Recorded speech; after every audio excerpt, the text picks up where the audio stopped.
Hello guys, good morning po sa inyong lahat. Ito po ang inyong kaibigan na si Rosario from California.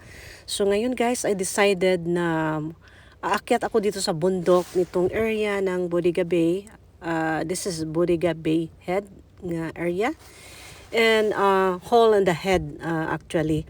So normally doon ako sa baba guys, nagka-camping ako sa baba nito and then gusto ko makita nga parang drone shots or bird's eye view.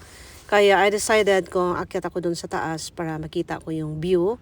And i-timing ko talaga yung sa early morning para maganda ang kulay niya sa picture. Kasi ganun man lang guys, gusto natin ganitong mga kulay, yung ambience ng kulay niya na nga parang warm orangey color. So early morning ka talaga mag-shot guys or sa papunta ng hapon magsa-sunset mga about like 5 or 6 ng hapon.